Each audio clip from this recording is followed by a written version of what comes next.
एक बार फिर आप सभी का time pass with Mishra sir में स्वागत है। प्यारे बच्चों, आज मैं आप सभी को कॉन्सेप्ट ऑफ वॉइस बताऊंगा कि एक्टिव पैसिव वॉइस होता क्या है। जैसे देखो, ये आप इस तरीके से समझने का प्रयास करें कि मैं एक पत्र लिखता हूँ, ये आप समझिए कि इसको ये एक्टिव वॉइस हो गया, ये जो है ये एक्टिव वॉइस हो गया। और उसी सेंटेंस को मैं एक दूसरे तरीके से लिखता हूँ कि एक पत्र लिखा जाता है मेरे द्वारा, ये पैसिव वॉइस हो गया। तो ये बताइए, इन दोनों में कोई प्रॉब्लम तो है नहीं, बस केवल कहने का तरीका बदल गया। कान इधर से पकड़िए चाहे उधर से पकड़िए, मतलब एक ही होता है। देखो, एक्टिव वॉइस में जैसे एक मैं सेंटेंस लिखता हूँ, आई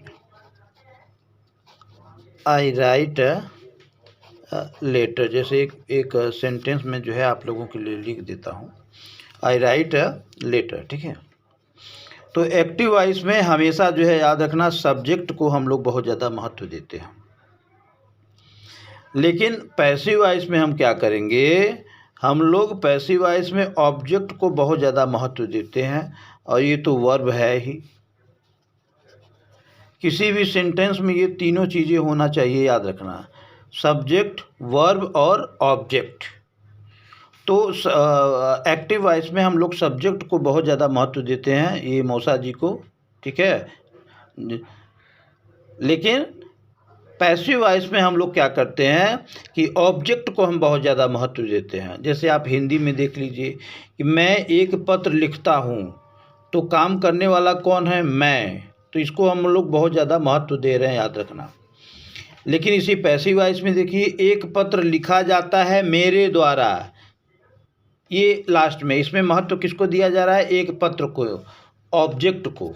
बस यही खेल जो है एक्टिव एंड पैसिव वॉइस का है। और एक बात याद रखना बच्चों कि हर टेंस का एक्टिव पैसिव वॉइस अलग अलग होता है, कुछ का जुगाड़ से होता है। तो आज मैं जो 12 टेंस में 12 तो टोटल टेंस हैं, उसका जो पहला है present indefinite tense.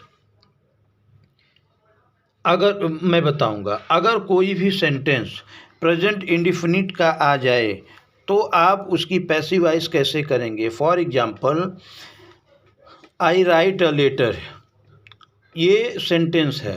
So first of all, before changing into passive voice, you should try to observe the tense of the sentence. I write a letter, तो भैया ये सब्जेक्ट है, ये वर्ब का फर्स्ट फॉर्म है, और सब्जेक्ट और verb के बीच में कुछ है नहीं, तो ये क्या हो जाएगा, ये प्रेजेंट इंडेफिनिट टेंस हो जाएगा। मैं बार बार बोल देता हूँ, टेंस सभी के लिए बहुत ज़रूरी है। तो अगर जिसने टेंस का वीडियो नहीं देखा है, 1 बाय 1 प्रेजेंट टेंस का सारा वीडियो बन चुका है, पास्ट टेंस का मैं भी जल्द ही बनाना अब चालू करूँगा, बीच में वॉइस देखते रहो। तो ये प्रेजेंट इंडेफिनिट टेंस का जो है सेंटेंस है। अगर दुनिया में कोई भी अंग्रेजी का सेंटेंस आपको दे दिया जाए, आप उस सेंटेंस को फाइंड आउट कीजिए। अगर वह सेंटेंस प्रेजेंट इंडेफिनिट टेंस का है, तब उसकी पैसिव वॉइस आप कैसे करेंगे। उसकी पैसिव वॉइस करने के लिए बच्चों एक बात याद रखना, सबसे पहले ऑब्जेक्ट लिखा जाता है। आपको मालूम है कि पैसिव वॉइस में ऑब्जेक्ट को हम लोग बहुत ज़्यादा महत्व देते हैं, और ऑब्जेक्ट के हिसाब से आपको इज लगाना पड़ेगा, एम लगाना पड़ेगा, या फिर आर लगाना पड़ेगा। और उसके बाद याद रखना बच्चों, वर्ब का थर्ड फॉर्म आपको लगाना पड़ेगा ही पड़ेगा। उसके बाद आपको बाई लगा करके फिर आपको सब्जेक्ट लगा देना पड़ेगा। और याद रखना, एक्टिव वॉइस की पहचान क्या है कि वर्ब हमेशा फर्स्ट फॉर्म में रहेगा, और पैसिव वॉइस की पहचान याद रखना, चाहे कोई भी टेंस हो, अगर वह वर्ब का थर्ड फॉर्म अगर नहीं है तो वह पैसिव वॉइस नहीं हो सकता है। माने वर्ब जो है हमेशा थर्ड फॉर्म में ही रहेगा पैसिव वॉइस में, और एक्टिव वॉइस में थर्ड फॉर्म नहीं रहेगा, ये V1 में रहेगा या अलग अलग फॉर्म में रहेगा। तो आपको ये फॉर्मूला अपनाना है।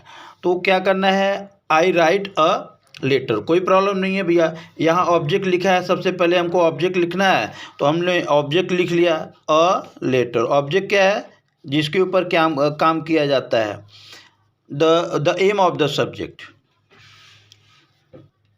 ठीक है। ये सब्जेक्ट है, ये कौन सा किसके ऊपर काम कर रहा है भैया, एक पत्र के ऊपर काम कर रहा है, तो ये ऑब्जेक्ट हो गया। ऑब्जेक्ट के बाद जो है आपको इज एम आर लगाना है बच्चों, तो अ लेटर के साथ आप क्या लगाइएगा, इज ही लगाना पड़ेगा, एम आर तो लगेगा नहीं। उसके बाद वर्ब का थर्ड फॉर्म, तो वर्ब आप यहाँ पे फाइंड आउट कीजिए, write, write, wrote, written. Written जो है इसका थर्ड फॉर्म होगा WRITTEN। आशा है आपको जो मैं लिख रहा हूँ समझ में आ रहा होगा, ठीक है, कोई बात नहीं। उसके बाद जो है आपको बाई लगा देना है, बाई आप लगा दीजिए। उसके बाद आपको सब्जेक्ट लगाना है, तो सब्जेक्ट क्या है भैया, आई। देखो आई एक्टिव वॉइस में, ये आई जब पैसिव वॉइस में जब जाता है ना, तो ये मी में बदल जाता है, उसका मैं बताऊंगा, बाद में बताऊंगा, ठीक है, वह मी में बदल जाता है। चलिए एक सेंटेंस और लेते हैं, यू कॉल मी। चलिए कोई बात नहीं, यू आपका क्या हो गया, सब्जेक्ट हो गया, कॉल क्या है, वर्ब का फर्स्ट फॉर्म, मी यहाँ पे समझो ये ऑब्जेक्ट का काम कर रहा है, कोई बात नहीं है। तो सब्जेक्ट और वर्ब के बीच में कुछ है क्या, नहीं, तो ये प्रेजेंट इंडिफिनिट टेंस होगा। क्यों, क्योंकि यहाँ पे वर्ब का फर्स्ट फॉर्म दिया गया है। तो इसको मीन्स टू चेंज, इसको जो है इसकी पैसिव वॉइस हम जो है करने के लिए ये फार्मूला अपनाएंगे। सबसे पहले हमको ऑब्जेक्ट लगाना पड़ेगा, तो ऑब्जेक्ट क्या है, मी। अब याद रखो मी ऑब्जेक्ट है, लेकिन जब यहाँ पे आएगा, शुरू में आ जाएगा, तो ये आई हो जाएगा, इस बात को याद रखना। और ये जैसे यहाँ पे देखो ना, यहाँ ये वाला आई, यहाँ पे मी हो गया, तो फिर ये वाला मी इधर जब शुरू में जाएगा तो ये आई हो जाएगा। चलिए ऑब्जेक्ट हो गया। उसके बाद क्या लिखेंगे आप, is am are, obviously no doubt is there, am. अब क्या लिखना है आपको, वर्ब का थर्ड फॉर्म लिखना है। चलिए कोई बात नहीं, तो वर्ब क्या है, कॉल, कॉल्ड, कॉल्ड, ये V2 भी होता है, V3 भी होता है। चलिए अब उसके बाद क्या लिखना है, बाई लिखना है, तो बाई क्या लिखिए भैया, कोई बात नहीं।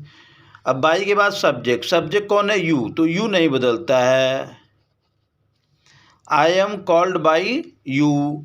ये जो है आपका जो है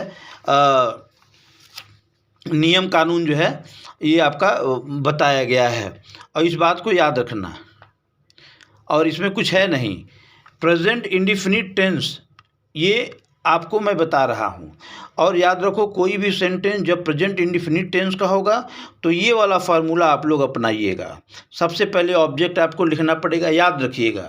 और ये active and passive voice class 8, 9, 10, 11, 12 तक ये काम आता है, और प्लस बच्चों ये स्पोकन इंग्लिश में भी काम आता है।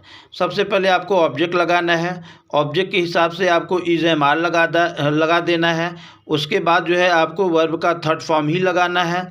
उसके बाद आपको बाई लगा करके फिर आपको सब्जेक्ट लगा देना है।